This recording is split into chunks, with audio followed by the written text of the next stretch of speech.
Friends, వీడియోలోని ఒక కథ చెప్పుకుందాము. ఇది వాస్తవానికి జరిగిన కథనే. ఇందులోని మనం పూర్తిగా గ్రహించినట్లయితే మంచి నీతి అయితే మనకి దొరుకుతుంది. ఒక మంచి స్టోరీ, ఒక మంచి మోరల్ అయితే మనం నేర్చుకోగలుగుతాము ఈ కథ నుంచి.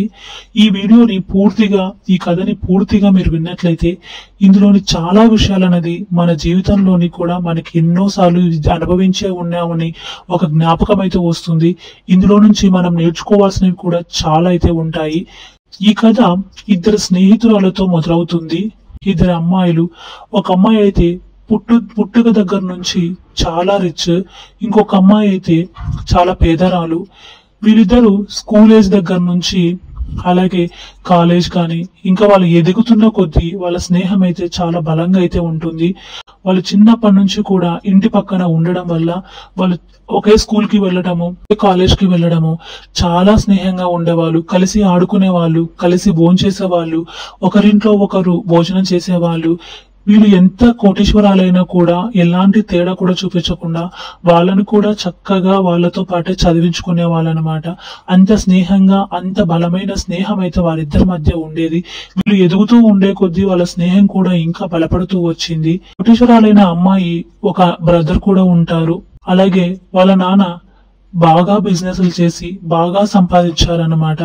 ఈ అమ్మాయి ఇంటర్మీడియట్ లో ఉండగా వాళ్ళ ఫాదర్ కి ఆరోగ్యం బాగోలేక చనిపోతారు. ఆ తర్వాత ఇంకా వాళ్లకు ఉన్న ఆస్తులన్నీ కూడా మెల్లిమెల్లిగా కరిగిపోతూ వస్తాయి. తర్వాత వీళ్ళు పెద్ద బంగ్లా నుంచి వదిలేసి ఒక చిన్న ఇంటికైతే వెళ్తారు. అయినా కూడా వీళ్ళిద్దరి మధ్య స్నేహం అయితే అదే విధంగానే ఉంటుంది. ఆ అమ్మాయి చదువు కూడా ఇంటర్ కూడా కంప్లీట్ అయిపోతుంది. ఇంకా వీళ్ళ ఆస్తి మొత్తం అంతా కూడా పోయేసరికి ఇంకా అమ్మాయి ఇంటర్మీడియట్ తోనే చదువు అయితే కంప్లీట్ చేసేస్తుంది. అక్కడతోనే ఆపేస్తారు. ఇంకా అమ్మాయికి వీళ్ళు ఆల్రెడీ ఎలాంటి ఆస్తులు ఏమి లేవు ఇప్పుడు. సో ఇంకా పై చదువులు చదివించుకోలేక ఇంకా అమ్మాయికి పెళ్లి చేద్దామని చెప్పేసి ఆ తల్లి తన కొడుకు కలిసి వాళ్ళ చెల్లెలకి పెళ్లి చేద్దామని చెప్పేసి వాళ్ళైతే పెళ్లి సంబంధాలు అయితే చూస్తూ ఉంటారు.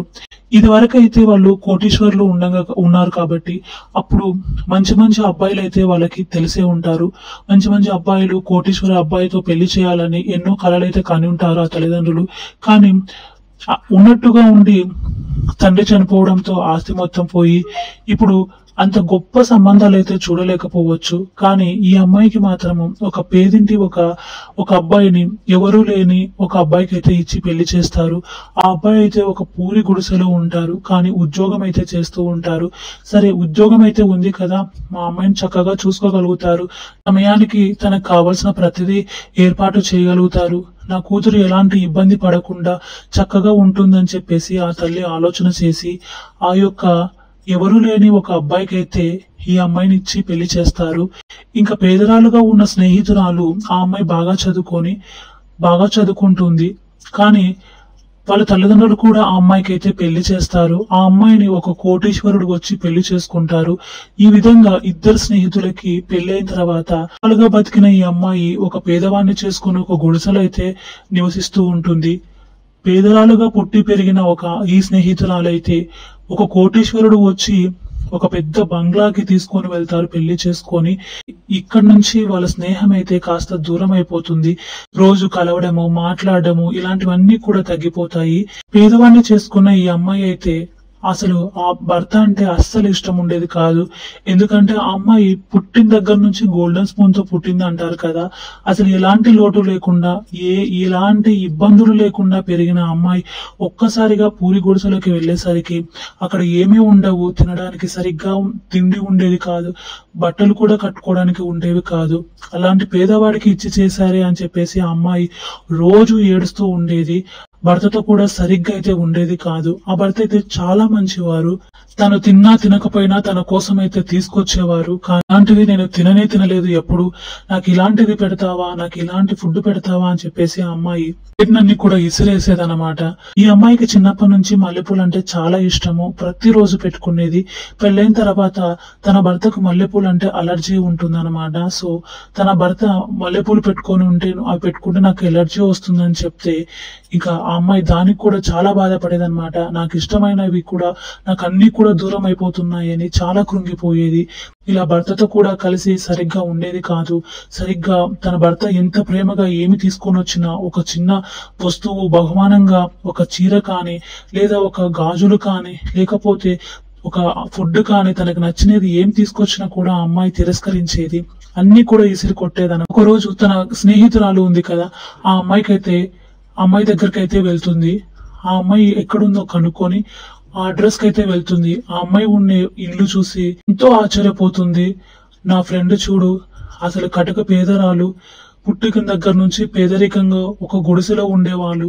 ఇప్పుడు ఈ అమ్మాయి వైభోగం ఎంతగా మారిపోయింది, ఎంత పెద్ద బంగ్లాలో ఉంటుందని చెప్పేసి అనుకుంటూ లోపలికైతే వెళ్తుంది. కానీ ఆ స్నేహితురాలు మాత్రం ఎలాంటి తేడా చూపించకుండా తన స్నేహితురాలు వచ్చిందని, తన స్నేహితురాలు చాలా రోజుల తర్వాత కలిసిందని చాలా ఆనందంగా పడి ఇద్దరు కలిసి చక్కగా మాట్లాడుకుంటారు. అన్ని విషయాలు షేర్ చేసుకుంటారు. తన భర్త గురించి కూడా చెప్పుకుంటుంది అనమాట.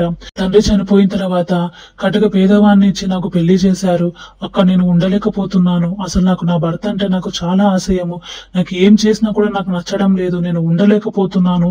నేను ఇక్కడే ఉంటాను అని చెప్పేసి ఆ అమ్మాయి తన స్నేహితురాలతో అనగా, తన స్నేహితురాలు ఒక క్షణం ఆలోచన చేసి, సరే పర్వాలేదు, నువ్వు ఇక్కడే కొద్ది రోజులైతే ఉండు అని చెప్పేసి అమ్మాయికి ఒక రూమ్ అయితే ఇచ్చి, నువ్వు ఫ్రెష్ అప్ అవ్వు, నీకు నేను భోజనం ఏర్పాటు చేస్తానని చెప్పేసి అంటుంది.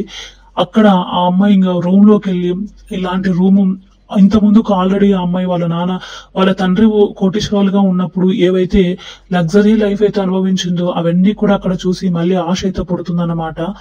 ఇంకా తర్వాత ఆమె ఫ్రెష్ అప్ అయ్యి భోజనానికి అయితే వచ్చి అన్ని రకాల ఐటమ్స్ అయితే చూసి, ఆ అమ్మాయి తన భర్త ఏమి ఇచ్చినా కూడా తిరస్కరించేది కదా. ఇక్కడికి వచ్చిన తర్వాత ఇంకా అన్ని కూడా కడుపు నిండా తినేసి ఆ అమ్మాయి అయితే రెస్ట్ తీసుకుంటుంది. ఈలోగా స్నేహితురాలు భర్త అయితే వస్తాడు అక్కడికి. తన భర్తతో తన ఫ్రెండ్ అయితే నా ఫ్రెండ్ ఇలా వచ్చింది, సో తను ఈ విధంగా ఆలోచన అయితే చేస్తుంది, తన భర్త నుంచి దూరం అవ్వాలనుకుంటుందని ఈ అమ్మాయి ఆ కోటీశ్వరాలైన భర్తతో అయితే చెప్తూ ఉంటే, తన భర్త వీళ్ళిద్దరు కలిసి స్నేహితురాలు జీవితం అయితే మంచిగా మనం సరిచేయాలి అని చెప్పేసి వీళ్ళిద్దరూ ఒక ఆలోచన చేసుకొని ఆ అమ్మాయి ముందర వీళ్ళిద్దరు గొడవ పడినట్టుగా యాక్టింగ్ అయితే చేస్తూ ఉంటారు. భర్త ఈ అమ్మాయిని కొడుతున్నట్టుగా, తిడుతున్నట్టుగా, అసహించుకున్నట్టుగా ఈ విధంగా అయితే ఆ అమ్మాయికి కనువిప్పు చెందాలని చెప్పేసి వీళ్ళిద్దరు ఈ విధంగా గొడవ పడుతూ ఆనందంగా లేనట్లుగా వీళ్ళిద్దరు యాక్టింగ్ అయితే చేస్తూ ఉంటారు. ఒక రోజు, 2 రోజులు, 3 రోజులు ఇదే విధంగానే జరిగింది. ఆ అమ్మాయి అక్కడే ఒక వారం రోజులు అయితే ఉండి, వీళ్ళు ఈ విధంగా గొడవ పడుతున్నారే, ఇలా ఈ విధంగా అయితే తిట్టుకుంటున్నారే, వీళ్ళకి ఇంత ఆస్తి ఉన్నా కూడా ఆనందంగా లేకుండా ఉన్నారే అని చెప్పేసి మనసులో ఒక ఆలోచన అయితే వస్తుంది. ఒకానొక రోజు తన స్నేహితురాలతో అడుగుతుంది, ఎందుకు నీ భర్త ఇంత కోటీశ్వరాలు అయి ఉండి కూడా, ఇంత కోట్లు ఉండి కూడా, ఇంత ఆస్తి ఉండి కూడా మీరు ఎందుకు ఆనందంగా లేరు అంటే, నాకు నచ్చినది తను ఏది నాకు కొనిచ్చి ఇవ్వరు. అసలు నాకు ఇంత ఆస్తి ఉందనే కానీ నేనైతే చిన్నప్పటి నుంచి ఏదైతే పేదరికం అనుభవించానో ఇక్కడ కూడా నేను అదే అనుభవిస్తున్నాను. ఇంత ఆస్తి ఉండి కూడా నేను ఇంకా పేదరాలుగానే బ్రతుకుతున్నాను. నాకు నచ్చిన బట్ట కట్టుకోలేను, నచ్చిన తిండి తినలేను, నా భర్త నన్ను సరిగ్గా చూసుకోరు అని ఈ అమ్మాయి ఆ విధంగా అయితే తన ఫ్రెండ్ కి చెప్తూ ఉందన్నమాట. సో ఈ అమ్మాయి అనుకుంటుంది, కోటేశ్వరాలన్న ఈ భర్త కంటే చాలా మేలు కదా, నాకు నచ్చింది తను ఎంతో కష్టపడి తీసుకొచ్చి నాకు ఇచ్చేవాడు, చిన్న ఆహారం తీసుకొచ్చి నాకు ఇచ్చేవాడు, తను కట్టుకోవడానికి చీర కూడా నాకు మంచిగా కొనుక్కొని వచ్చేవాడు, తనకు లేకపోయినా నా గురించి ఆలోచన చేసి నా గురించి ఎన్నో చేశాడు, అవన్నీ కూడా నేను అసహించుకున్నాను, అన్ని కూడా ఇసిరి వేశానని ఒక్కసారి జరిగినవన్నీ కూడా గుర్తు చేసుకుంటుంది. తర్వాత ఇంకా అమ్మాయి అక్కడి నుంచి అయితే వెళ్ళిపోతుందన్నమాట. మళ్ళీ తన భర్త దగ్గరికి అయితే వెళ్ళిపోతుంది. ఇంకా ఈ స్నేహితురాలు ఈ భర్త వీళ్ళిద్దరు ఉన్నారు కదా, సరే మనం చేసిన ప్లాన్ అయితే సక్సెస్ఫుల్ గా అయితే జరిగింది, నీ ఫ్రెండ్ ఇక్కడ నుంచి చాలా మంచిగా ఉంటుంది, నువ్వేం బాధపడొద్దు అని చెప్పేసి భర్త ధైర్యంగా చెప్తారు. వాస్తవానికి వాళ్ళిద్దరు చాలా సంతోషంగా ఉంటారు. కానీ తన స్నేహితురాలను మార్పు తీసుకురావాలని చెప్పేసి ఈ విధంగా అయితే వాళ్ళిద్దరూ యాక్టింగ్ అయితే చేసి ఆ అమ్మాయికి అయితే ఒక మంచి బుద్ధి వచ్చేలాగైతే చేసి పంపిస్తారు.